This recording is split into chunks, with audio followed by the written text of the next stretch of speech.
느헤미야 사장은 이제 성벽을 건축하는 과정에서 발생한 방해와 위협의 사건을 다루고 있습니다. 그리고 그 방해와 위협에 대비하여 느헤미야와 그의 백성들이 어떻게 대처해 나갔는가라고 하는 사건을 다루고 있습니다. 이 방해와 위협은 처음에 산발랏이라고 하는 이 사마리아의 페르시아 총독과 그리고 아마 그의 부하로 추정되는 도비아라고 하는 사람을 중심으로 이루어집니다. 그 후에 이 산발랏과 도비아, 그 다음에 이제 이 암몬 사람, 아라비아 사람, 또 블레셋 사람의 후손인 아스돗 사람들, 이렇게 전체가 이 유다 사람들의 성벽 건축을 방해하는 것으로 이렇게 오늘 4장은 기록을 하고 있습니다. 그런데 이제 그 산발랏이라고 하는 사람은 총독이었죠. 그리고 이 도비아는 아마 이제 그의 부하로 추정되는 것이 추정되고 있는데, 이처럼 방해와 위협은 여러 가지 다방면으로 이스라엘 사람들, 유다 사람들을 압박해 오고 있었습니다. 초기에는 이렇게 산발랏과 도비아를 중심으로 했는데, 저는 오늘 이 느헤미야 4장을 읽어가면서 도비아라고 하는 사람이 어떤 사람인가라고 하는 것을 중심으로 그 방해와 위협에 대해서 한번 생각해 보려고 합니다. 도비아라고 하는 사람은 특이한 배경을 가진 사람입니다. 그는 히브리 사람이 아닙니다. 유다 사람이 아닙니다. 암몬 사람입니다. 암몬 사람인데, 그런데 그의 이름은 히브리 사람들, 그러니까 유다 사람들의 이름의 배경을 가지고 있습니다. 여러분들이 아시겠지만, 이미 다 아시지만, 이스라엘 사람들은 야나, 여라고 하는 이름을 많이 가지고 있습니다. 또 엘이라고 하는 이름도 갖고 있죠. 특별히 야다, 여다 하는 것은 여호와 혹은 야훼 하나님을 지칭을 합니다. 그래서 다 이게 하나님과 관계된 이름이지요. 야나, 여가 들어가면요. 여기 이제 도비아입니다. 야가 하나님이다, 여호와다. 이 도비라고 하는 말은 창세기에 보면은 하나님이 세상을 만들고 보기 좋았다라고 할 때 톱이라는 단어를 씁니다. 톱. 이 단어에서 온 거죠. 이 단어죠. 온 것보다도 톱이라는 단어, 좋다는 얘기입니다. 도비야. 그러니까 하나님은, 여호와는 선하시다, 여호와는 좋다, 이런 뜻입니다. 좋으신 하나님, 선하신 하나님이라고 하는 그 이름의 뜻을 가지고 있습니다. 그런데 그는 히브리 사람이 아니었습니다. 그는 암몬 출신입니다. 도비아는 이처럼 하나님과 관련된 이름을 가지고 있었습니다. 그러나 그는 하나님과 아무런 관계도 없었고 하나님의 사람도 아니었습니다. 그럼에도 그를 불구하고 그는 히브리식 이름으로 살아가고 있습니다. 이름만 보아서는 우리는 도비아가 히브리 사람이라고 생각하기 쉽습니다. 이름만 히브리 사람인 도비아, 그가 오늘 유다 사람들의 성벽 건축의 가장 큰 방해자로 나타나고 있습니다. 이름만 히브리 사람인 도비아, 그의 존재, 이 도비아라고 하는 사람의 존재는 오늘 이름만 기독교인이라고 불리는 사람들, 그 사람들을 생각나게 만들지 않습니까? 이름은 기독교인이지만 그러나 그의 삶과 존재와 행위는 전혀 예수 그리스도와 상관없는 사람들, 이 도비아, 이름만 히브리 사람인 도비아가 방해꾼이 되었던 것처럼 오늘 이름만 기독교인 혹시 우리들이 예루살렘, 이 하나님 나라의 건설에 가장 큰 위협과 방해로 등장하고 있는 것은 아닌가? 이 도비아라고 하는 사람을 통해서 오늘 우리들의 삶을 생각해 보지 않을 수가 없습니다. 도비아, 그의 이름은 히브리 사람이었지만 예루살렘 성벽 재건의 가장 큰 위협과 방해로 등장하고 있습니다.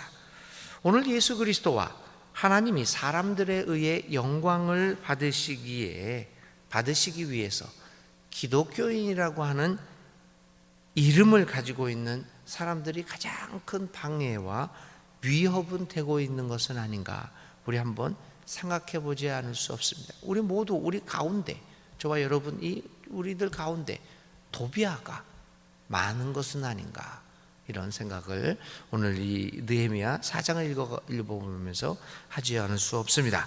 자, 이 산발락과 도비아를 중심으로 일어났던 하나님의 이 성벽 재건에 대한 방해는 더욱더 이제 더 강해져 가게 됩니다. 강해져 가게 되니까 이제 4절, 5절, 6절, 7절 쭉 이렇게 해서 6절부터 11절까지 계속해서 방해가 이제 더 강해지게 됩니다. 유대를 둘러싸고 있는 그 이유도 아까도 말씀드린 것처럼 산발랏, 도비아, 그런 총독들과 페르시아 사람들, 그 다음에 또 이제 남쪽으로는 아라비아 사람들, 동쪽으로는 이 암몬 사람들, 뭐 이런 서쪽에는 이제 아스노 사람들, 블레셋 사람들이죠. 이 아스노 사람들이 사방으로 둘러싸여 있었습니다. 사방이 적으로 둘러싸여 있는 유대인들, 그리고 또 성벽 건축으로 인하여 끊임없는 방해와 위협을 지속적으로 받고 있는 유대 사람들은 점차 성벽을 건축하겠다라고 하는 의지를 상실하기 시작합니다. 물론 그들이 성벽 건축에 대한 열의와 용기를 가지고 있었지만 계속되어지는 압박과 방해, 위협 속에서 그들은 점차 힘을 잃고 의지가 약해지기 시작합니다. 이제 그것이 이제 6절부터 11절까지에 계속해서 나타나고 기록되어 있는 것이죠. 이렇게 이제 이들이 점차 힘을 잃고 의지가 약해지는 것은 당연한 것이 아니겠습니까? 지속되는 위협과 지속되는 방해는 우리 모두를 지치게 만듭니다.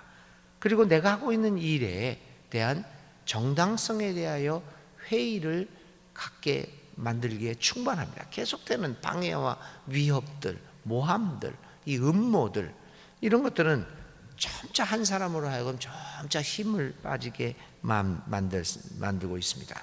오늘 유다 사람들이 그런 처지에 이제 맞이하게 됩니다. 우리들도 예수님을 따라 살아가고자 하는 사람들이 필연적으로 겪게 되는 삶의 여정도 마찬가지가 아니겠습니까? 수많은 실패, 그런 수많은 위협과 방해, 몰이해, 하나님의 일을 하고자 하는데 그것이 제대로 이해가 되지 않고 이랬을 때 그것들은 우리로 하여금 좌절하게 만듭니다. 용기를 잃고 그 예수님을 따르는 때 그 길에 있어서 그 길을 포기하게 만들기도 합니다. 뭐 이렇게 하는데 이거 그걸 계속해야 할 의미가 어디 있는가라고 하는 생각들을 하게 됩니다. 많은 사람들이 이 과정에서 넘어지고 쓰러짐으로써 예수님의 길을 따라가는 것을 포기하고 현실을 수용한 일이 얼마나 많았습니까? 사실 그래서 우리들이 예수님을 따라가고자 애를 쓰는 사람들을 정말 용기를 주고 북돋아주고 하는 것이 굉장히 필요합니다. 그런데 조그만 잘못을 가지고 그것을 가지고 늘어뜨리고 그냥 잡아 끌고 그걸 방해하고 그걸 가지고 물고 늘어지고 하다가 보면 많은 사람들이 용기를 잃고 그 길 가는 걸 자체를 포기하게 됩니다. 얼마나 우리에게 불행한 일입니까? 오늘 우리들은 지도자들을 잘 만들어내지 못합니다. 사실 그 길을 가고자 하는 사람들을 우리가 발견하고 그 사람들을 지원하고 정말 기도해주고 지치고 힘들 때 용기를 주어서 우리들을 이끌어가고 하나님의 길을 제대로 보여주도록 해야 되는데 조금만 마음에 안 들면, 그것도 자기 감정에 마음에 안 들면 그냥 내려칩니다. 이렇게 해서 이제 이스라엘 사람들이 오늘 성벽 건축하는 것을 그만두려고 합니다. 이렇게 해서 뭐 하게 됐느냐, 이렇게 이제 그만두려고 하는 상황에서 이 위대한 지도자 느헤미야는 물러서지 않습니다. 그는 용기와 지혜를 가지고 이 위기를 돌파해 나갑니다. 그는 먼저 곧바로 일하는 사람들을 적의 위협으로부터 보호하기 위하여 경비병들을 배치합니다. 그리고 일하는 모든 사람들을 향하여 격려의 말을 하는 것도 아끼지 않습니다. 14절에 있는 말씀이죠. 그들을 두려워하지 말아라. 위대하고 두려운 주님을 기억하고 형제 자매와 자식과 아내와 가정을 지켜야 하니 싸워라. 그러면서 또 계속해서 하는 말이 하나님이 우리를 대신하여 싸울 것이다 라고 이야기를 합니다. 하나님이 우리를 위하여 대신 싸울 것이다. 이 말이 여러분 익숙하죠? 바로 모세와 또 이스라엘 백성들이 여호수아나 가나안 땅 전쟁을 할 때 했던 이야기입니다. 두려워 마라. 하나님이 너와 하고 하나님이 우리를 대신하여 싸울 것이다. 다시 그 시절에 이집트를 탈출하고 가나안 전쟁을 했던 그 시절의 기억들을 다시 그는 소환해 냅니다. 이렇게 느헤미야의 경비병 배치와 백성들에 대한 격려의 연설은 지쳐있고 용기를 잃고 두려워하고 있었던 백성들을 다시 일으킵니다. 위기 앞에서 한 지도자의 적절한 대응과 결단력 있는 모습은 모든 사람들을 암신시킬 뿐만 아니라 힘을 합하여 일을 할 수 있게 만들었습니다. 이렇게 이제 느헤미야는 위기 앞에서 흔들리지 않는 지도자의 든든한 모습을 보여줍니다. 그는 나갈 방향이 무엇인지를 확실하게 알고 있는 사람이었습니다. 그리고 그는 자신이 하고자 하는 일에 대하여 그것이 하나님이 주신 소명과 사명임을 확신하고 있었습니다. 그는 자신의 개인적이고 이기적인 삶의 목표를 갖지 않고 자기의 이익을 초월하여 하나님 나라와 공동체의 이익을 앞세운 지도자였습니다. 그러기에 위기 상황에서 그가 결단하는 모든 일에 백성들은 위로와 힘을 얻을 수 있었고 또 위기를 극복하여 이제 마침내 성벽 건축을 성공적으로 마무리할 수 있게 됩니다.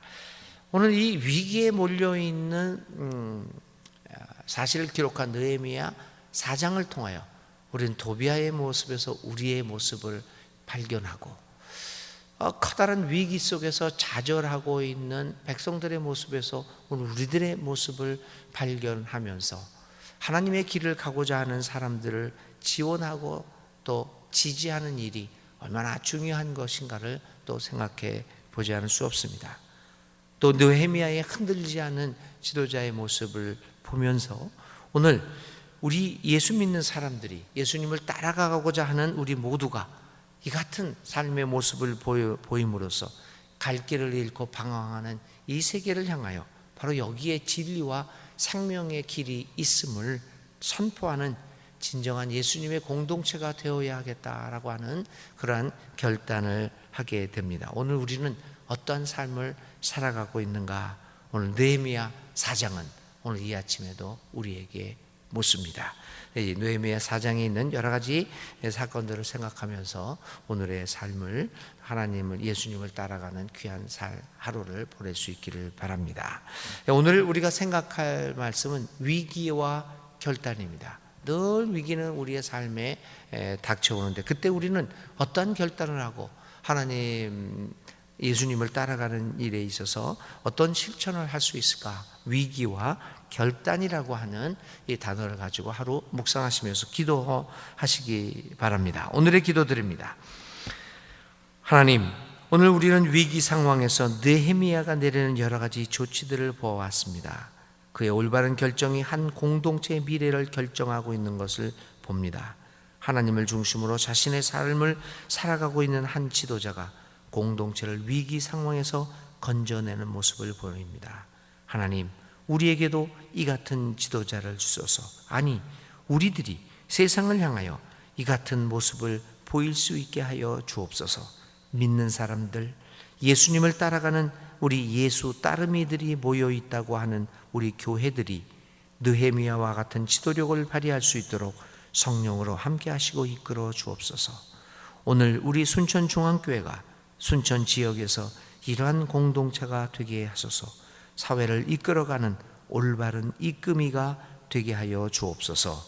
예수님의 이름으로 간절히 기도를 드립니다. 아멘.